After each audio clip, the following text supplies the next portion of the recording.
Jacqueline Fernandez being mentioned as an accused in this extortion case is significant. According to her own statement to the Enforcement Directorate earlier, when she had been receiving summons, was on top of how Sukesh Chandrashekhar had conned her. There was a forced call from the Ministry of Home Affairs to get to Jacqueline Fernandez, who's one of the big names of the Hindi film industry. Got in touch with Jacqueline's makeup artist first, so there was no direct contact.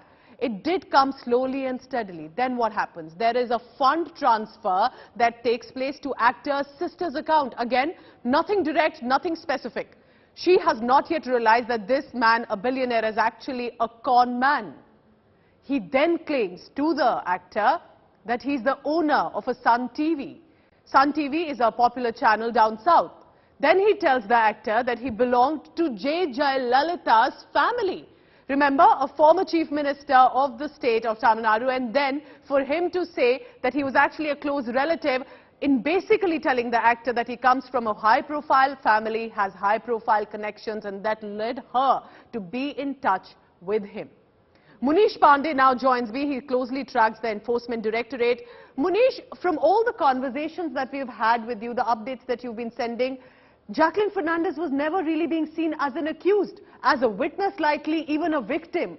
What has changed for her today that the Enforcement Directorate charge sheets her as an accused?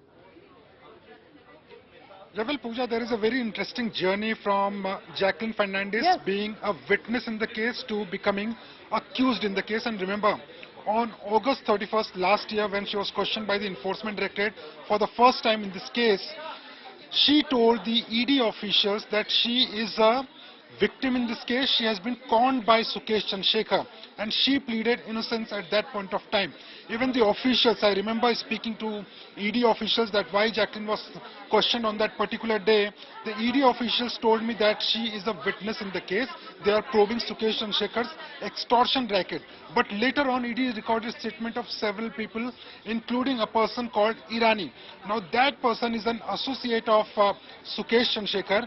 She was given 20 crore rupees by Sukesh Chandrashekhar just to ensure that Jacqueline Fernandez starts speaking to Sukesh Chandrashekhar. And within a month, from January 2021, Sukesh and Jacqueline Fernandez started speaking to each other.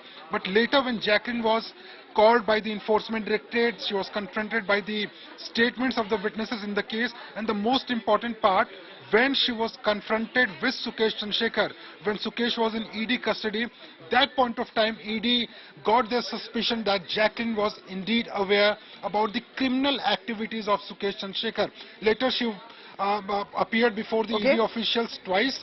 In both the appearance, she confessed that she was aware that who Sukesh Chandrashekhar is since the month of February 2021, and still she spoke to Sukesh Chandrashekhar for next 5 months. And not only she spoke to, but also there were video calls. There was a stay with Sukesh Chandrashekhar for 2 days in a Chennai hotel. And the most important part is receiving gifts worth more than 10 crore rupees, which included a horse worth more than 52 lakh rupees, 4 Persian cats include costing 9 lakh rupees each, diamond jewelries and everything. So she is now beneficiary of the proceeds of crime, and that is why ED has now gone ahead, filed a charge sheet under Prevention of Money Laundering Act. Likely she went ahead with the con man and could be a beneficiary of the crime money as well, according to the ED, and that's why they are mentioning her now as an accused. Thank you so much, Munish Pandey.